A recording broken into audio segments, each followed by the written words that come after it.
A palavra, o vereador Donato. Obrigado, presidente. Queria agradecer aqui ao líder Trípoli, do PV, que cedeu gentilmente o tempo do vereador Aurélio Nomura, para que a gente pudesse usar essa tribuna para fazer esse debate que é absolutamente fundamental para a cidade, atinge milhões de paulistanos e foi colocado na ordem do dia por esse movimento que está nas galerias, o movimento do Passe Livre, que pautou e colocou no devido lugar a discussão sobre esse aumento absurdo para R$ 3 da passagem em São Paulo.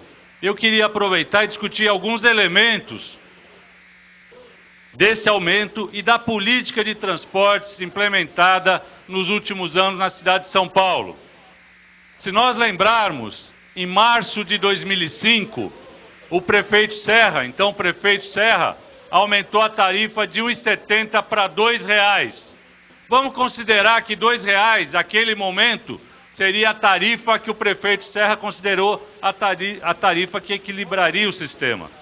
Naquele mesmo ano de 2005, o subsídio foi de 224 milhões de reais. Então, tarifa R$ 2, subsídio 224 milhões de reais. O que a gente tem hoje? Um aumento para R$ 3, portanto, um aumento de 50% na tarifa. 50% e no período a inflação foi de 30%. Nesse período todo, 30% de inflação, 50% de aumento da tarifa.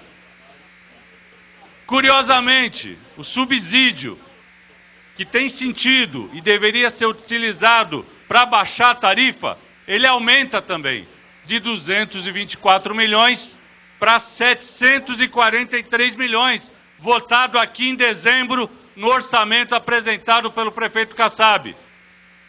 Ou seja, o subsídio cresce 232%. Aumenta a tarifa e aumenta o subsídio. Se aumentasse o subsídio para congelar a tarifa, era absolutamente explicável e desejável. Mas aumentou o subsídio e aumentou a tarifa. Ou seja, ou os custos do sistema de transporte explodiram, ou está se fazendo caixa, não sei exatamente para quê. A conta sistema, que é a conta que gera o sistema, deve estar muito gorda. Porque não é possível que tenham explodido tantos os custos do sistema. É verdade que nada foi investido em corredor de ônibus nessa gestão. A cidade de São Paulo tem 100 quilômetros de corredor de ônibus. Precisaria de, no mínimo, 300 quilômetros de corredores de ônibus para dar velocidade para o transporte coletivo. Só um parênteses.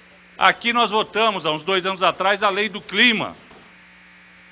Ou seja, votamos uma grande intenção de melhorar o clima da nossa cidade, de proteger contra o aquecimento global. E um dos aspectos da Lei do Clima era priorizar o transporte coletivo.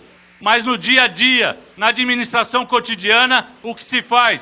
Priorizar o transporte individual, nenhum centavo para o transporte público para que ele tenha mais velocidade e conforto. Não existe nenhum centavo previsto para esse ano para corredor de ônibus. E nesses 5, 6 anos de administração Serra Kassab, nenhum quilômetro de corredor de ônibus foi feito. Ao contrário, a gestão dos atuais 100 quilômetros de corredores de ônibus é precária. A primeira medida do governo Serra em 2005 foi tirar do Centro de Controle de Operações da Bela Sintra, o CCO da CET, que controla todo o trânsito em São Paulo, os profissionais da SP Trans que estavam lá. Ou seja, aqueles que queriam gerenciar o trânsito, mas com uma prioridade para o transporte coletivo. Então os corredores de ônibus não funcionam mesmo com a mesma velocidade que tinham. Que digam isso, e já disseram nas ruas, como vocês estão dizendo nas ruas, os moradores da Mboimirim, que tiveram que ir desesperadamente às ruas 2 vezes, com manifestações grandes, tendo que fechar a estrada do Mboimirim para dizer, não dá mais. O morador do Horizonte Azul, na divisa com Itapecerica, que saía 4h30 da manhã, tem que sair 15 para as 4 agora, para chegar no terminal do Jardim Ângela às 5h30, para chegar 8 horas na Santa Cruz, no centro da cidade, para trabalhar de vigilante, de doméstica. Ou seja, o povo pobre dessa cidade está sendo atacado num dos seus direitos mais básicos, que é ter um transporte público decente. É disso que se trata essa política. Uma política que produz mais congestionamento e, portanto, produz mais custo no sistema. Porque se o ônibus não anda, ele faz menos viagem. Se ele faz menos viagens, ele custa mais. E aí o subsídio vem não para baixar a tarifa, vem para financiar a ineficiência do sistema. Essa é a discussão que a gente tem que fazer na cidade. Se a gente quer uma cidade saudável, que as pessoas tenham mobilidade, que possam se locomover, até porque a nossa cidade é perversa. Os empregos estão no centro da cidade e as moradias no extremo da periferia, na cidade de Tiradentes, no Jardim Ângela, em Taipas, em Perus. Ou seja, o povo pobre expulso para as beiradas da cidade, enquanto os empregos estão aqui no centro. Eles necessariamente precisam se locomover. E aí vale qualquer preço, vale qualquer tarifa. Nós não podemos aceitar esse aumento. A bandeira do movimento é absolutamente correta. Ou a gente faz um debate para valer do sistema de transporte de São Paulo, transforma isso numa pauta política da cidade, ou essa cidade vai parar e vai se tornar cada vez mais inviável, e inviável principalmente para os mais pobres, que são empurrados já não mais para o fundão do Jardim Ângela, são empurrados para o Imbu, para Cotia, já está chegando em Vargem Grande, em Francisco Morato, em Caieiras. A cidade de São Paulo não comporta mais o seu povo mais pobre, expulso cada vez mais distante. Então, é importante fazer a audiência pública o quanto antes. Não vamos, com enrolação, jogar essa audiência pública para o dia 26, como eu ouvi pelos corredores. A audiência pública tem que ser dia 10 aqui.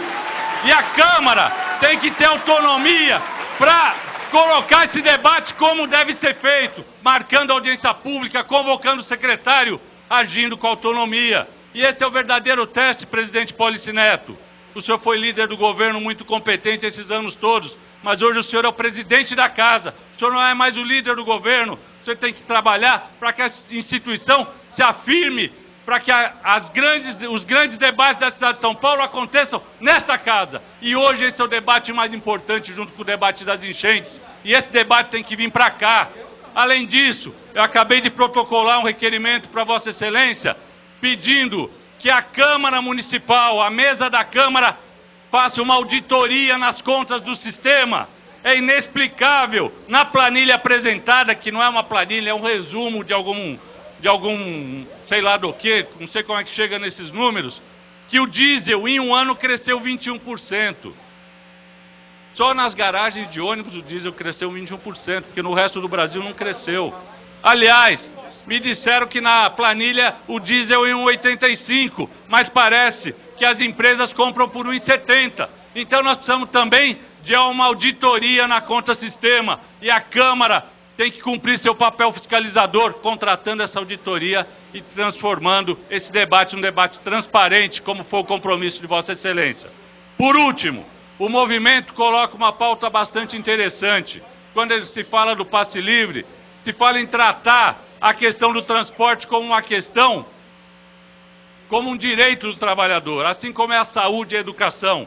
Ninguém vai no posto de saúde e paga uma taxa, ninguém vai na escola pública e paga uma taxa, mas para se locomover se paga a tarifa. É evidente que esse debate é complexo, envolve muitos custos. O custo do sistema de transporte hoje, juntando a tarifa e o subsídio, deve ser por volta de 5 bilhões de reais. O nosso orçamento é de 35 bi na cidade. Mas é um debate que tem que ser feito. O primeiro passo foi dado quando, com bilhete único, se permitiu uma mobilidade maior da população nessa cidade, principalmente da população que mora mais longe. Mas é necessário avançar nesse debate. Por exemplo, do ano passado para esse ano, o superávit da prefeitura, ou seja, o saldo entre o que arrecadou e o que gastou, foi quase 4 bilhões de reais que foi trazido do ano passado para cá. Prefeitura não é banco, não tem que guardar dinheiro. Uma cidade com tantas carências tem que o dinheiro ser aplicado. 4 bilhões é quase igual aos 5 que custa o sistema de transporte. Eu não estou dizendo que isso tem que ser feito de uma vez, a gente tem que ter transparência, tem que ter responsabilidade nesse debate, mas esse debate não é um debate absurdo. tratar o transporte público como direito das pessoas. E é isso que o movimento pautou, tem lutado e tem feito da melhor forma possível, que é ir às ruas, dialogar com a população e mostrar a insatisfação do povo de São Paulo contra esse aumento. Parabéns, vamos continuar na luta aqui na Câmara, mas no que for possível vamos estar apoiando vocês nas ruas também. Muito obrigado, presidente.